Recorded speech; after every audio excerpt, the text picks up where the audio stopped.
Let's raise some big questions. Has India appeased China for too long? Has there been too much of appeasement? Can India diplomatically isolate China now? Should de-escalation be the priority above all else? Just some of the questions we'll raise today. We're going to focus on the diplomacy that is now building up between the two sides and what really can work. I'm joined by Kanwal Sibal, former Foreign Secretary. We hope to be joined shortly by KC Singh, former Secretary MEA. Brahma Challeney, Strategic Affairs expert, is my first guest because, Professor Challeney, you stirred the cat among the pigeons by suggesting that over the last 30 years, all that India has done is appease China. And you've gone back from Rajiv Gandhi to present day. You believe that India's policy towards China has been one of appeasement. Clarify what you're trying to say, and if you believe appeasement's not the way, what's the solution? Appeasement is a slippery slope. Once a nation embarks on appeasement, it slips into a self-perpetuating trap. This explains India's long record of appeasing China under successive prime ministers. And because of the self-sustaining trap in which India finds itself, it's unable to draw the lessons or make a course correction. Today, even as India faces Chinese aggression, India is appeasing China by refusing to acknowledge China's intrusions. Can there be bigger appeasement than this? That when you are faced with aggression, you refuse to call out China's aggression, and you refuse to admit that China has encroached on Indian areas. Unfortunately, we are scoring a self-goal damaging to our diplomatic and strategic interests. If India is unwilling to call China out on its encroachments, on its aggression, how can India expect any other power to support it by criticizing China's aggression? In fact, by trying to obscure the truth, we are, in a sense, playing into China's hands. Because China will use Modi's own words to tell the world that there was no aggression on its part and that it was the Indian troops who provoked the clashes. Now, let's be very clear, Professor Challeney. Before I go to my other guests, you seem to be suggesting that what Prime Minister Modi is doing at the moment is appeasing China. The Prime Ministers and his aides make it very clear that they are not going to cede an inch to China, this is what they claim, and they say that you must give this time, that without giving time for their diplomacy to actually take effect, there are critics who are already suggesting that this is appeasement. Well, from Rajiv Gandhi to Narendra Modi, every prime minister has said the same, and yet India has conceded ground. Look at the reality today. China has captured a large area of Lake Pangong, not just the lakeside area, but the surrounding strategic heights, about 30 to 40 square kilometers of area just at Lake Pangong. They are now overlooking Indian defenses. The Indians in their posts are setting ducks for the PLA. India can no longer patrol anywhere close to Finger 4 of Lake Pangong. And if you look at what's happening in the Galwan Valley, just in the last 10 days, satellite images, in just 10 days, China has changed the landscape of Galwan Valley by building new tracks, by building ammunition dumps, by possibly even damming the Galwan River. All this has happened while we are pretending to be in talks with China. China is using these talks to buy time, to consolidate its position, and to present India a fait accompli. Let me take that to you, Kanwal Sibal, first, because you believed that the Modi government has been on the right track with China, that the Modi government has adopted a carrot and stick policy towards China. Do you agree today with Professor Challeney that what we are doing with China is appeasement? Look, I look upon this somewhat differently. we have disputed areas of line of actual control. Now, to take a position that there are no disputed areas would lead us into a difficult situation. All along, we have conceded repeatedly that there are different perceptions of the line of actual control. Now, if China has fortified or made some installations, structures in the line of actual control, which is a kind of a disputed area, then yes, this is not allowed under any of our agreements. And if they do not remove these structures, then there is an issue. We can either resolve that through diplomacy, or we take military action, or alternatively, we go and plant ourselves in the disputed areas of line of control where we have tactical advantage and use that as a bargaining counter. Now, to say that since China has entered, or rather, because they always enter the disputed line of actual control, it's not as if they don't, because both sides patrol this area. So therefore, to reach the conclusion that if China patrols in this area, it is ceding territory is wrong. It is ceding territory only if they put up structures and we don't act. Now, we have seen that in the Galwan Valley, we have acted. We have had 20 casualties or more from our side, and there have been a lot of casualties on the Chinese side. So the Indian side has demonstrated that they're not going to allow any structures to come up. So in the Galwan Valley, the situation is yet unclear. But there is, in the Galwan Valley, Chinese occupied area which is beyond the line of actual control. And as I understand, they've massed all these forces and everything else on their side of the line of actual control we recognize. Now, we can't stop them from doing that. The only thing we can do is that they should not enter into areas where we patrol, and that's where the issue is. In the Pangong Lake area, the situation is different. It is more serious. So you don't see this, you don't see the Modi government as having, you don't see the Modi government as having appeased China, am I correct? You believe it would be too early, premature to say that the Modi government is appeasing China? Now, the fact that we killed 30, 40 of Chinese soldiers, is that appeasement? Has that ever happened before apart from 1967?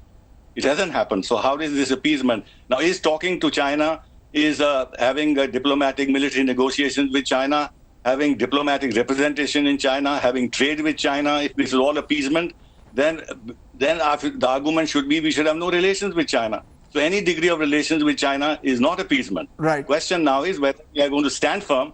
And if a Prime Minister says we are not going to yield an inch of territory, we should hold him at his word. And that is not appeasement. That is a very tough statement made by an Indian Prime Minister. No Indian Prime Minister before that has made this kind of a statement. It's a very bold statement. Okay, you're calling it a bold statement. You're saying it's not appeasement. KC Singh, do you believe that what the Prime Minister, former Prime Minister Manmohan Singh, without using the word appeasement, seems to suggest that disinformation has become a substitute for diplomacy? How do you see it? Do you believe that the Modi government has limited options at the moment while dealing with China? Look, I think I won't call it appeasement because they haven't said that we've given up that land. But there have been contradictory stand taken by them. Contradictory messaging coming from Prime Minister, which is what has caused the confusion. If you say nobody has entered, and the satellite pictures very clearly show, not only have they entered, but they are entrenched at finger number 4. And any number of army people, past army senior commanders have said, we used to patrol up to finger 8. We were never restricted to number 4. But if you see the level of entrenchment, now Galwan Valley, there's some confusion because we don't know which is the point up to which we patrol, maybe where the scuffle took place. But I think the problem is the messaging. If Prime Minister had said, yes, Chinese have come and entrenched in areas which they say is theirs, but according to us is ours. And from this point on, we'll first talk to them and then see what steps we have to take. But government, having been caught unawares, didn't want to be seen as conceding that they had been caught napping. And the Chinese kind of used that window with the snows melting, and they were able to use it. And therefore come and entrench themselves, not just patrol. So very clearly, they've tried to alter the status quo. Now, Galwan, everybody talks of Galwan, but what about Pangong Song? The lake itself is very clear that they are very well entrenched, not only at the lake level, but even up on the spur. And therefore, how are we going to? So am I correct, Mr. KC Singh, more than appeasement, what you're suggesting is that this is another example of the Indians being caught napping? Yes, but they don't want to say that because you built up this Balakot syndrome that India cannot be, we will beat anybody, we will go and bomb someone, we will, restore whatever has to be restored very quickly, and retribution shall be there, which was Prime Minister's original message. Now, if combined with that, then you say nobody has entered India, then that is where the public starts getting confused. What do you mean? What is India then? Then the debate starts. Okay, it's perfectly fine. We talk to them. It's perfectly fine. We exert military. We've halted them. Now the question is, can you take them back to aid from where they used to patrol, in Galwan Valley where they were earlier? Can we restore that? Why did we use the word status quo ante? What is that status quo ante? Are we at status quo ante or are we not? We are not. Very clearly, we are not. Can I therefore stop you? And can I therefore stop you for a moment to look at the road ahead? Sure. Professor Challeney, why don't you take that? Look, at the end of the day, let us assume that the status quo ante to be restored in the area is India's priority. You've got Rajnath Singh, the defense minister, in Russia today. There will be Indian and Chinese troops who will be there at the parade in Russia tomorrow. And day after tomorrow, our external affairs minister is supposed to be part of a trilateral dialogue with China and Russia. What are India's realistic options? Can we diplomatically engage China, or should we be diplomatically isolating China today? First, I think we should face up to the possibility that China is preparing for war against India. It has evacuated its citizens from India. It has appointed a new general, a general who's a favorite of President Xi Jinping, to lead the PLA forces arrayed against India. And it is fortifying its defenses on a feverish scale right now. No, is it preparing for war? Is it simply putting pressure on India? Well, we should not ignore the possibility of China seeking to teach India a lesson. The fact that they have massed forces all along the Himalayan frontier with India, not just in the Ladakh sector. They are trying to exert pressure on India all along the Himalayan frontier, and they are in no mood to withdraw from the newly encroached areas. The message that they are sending loud and clear to New Delhi is that we are ready for de-escalation, but we will not roll back our aggression. We will not roll back our encroachments. What should be our response? Let's be very clear. That's what I want to know. What should be our response, Professor Challeney? Should we be looking to encircle China, leverage our alliances, whether it's with the Quad, Japan, Australia and India, working together? Is that the option? Well, I think first we should face up to the simple fact that in any military confrontation, India will be alone. No nation is going to come to India's aid, even if India were to enter into an alliance with the United States or with any other power. If you look at the US-Philippines Mutual Defense Treaty, when China snatched Scarborough Shoal from the Philippines in 2012, the Obama administration looked the other way, despite a legally binding treaty. So India has to face up to the Chinese aggression on its own. And today, the options for India are plain and simple. As long as China does not withdraw from the areas it has occupied, India should not end the standoff. Because if India ends the standoff, it will allow China to basically win. So you're saying therefore the Indian troops must hold their positions and continue to exert pressure on the ground. Kanwal Sibal, as a former diplomat, former foreign secretary, do you believe there are diplomatic options? As I said, Rajnath Singh is in Russia as we speak. External affairs minister will be in a trilateral with Russia and China on Wednesday. Can we exert diplomatic pressure? Can we use our alliances with the United States or the bonhomie that we have with the Trump administration in any way? Can we leverage that at all? No, not really. Not really.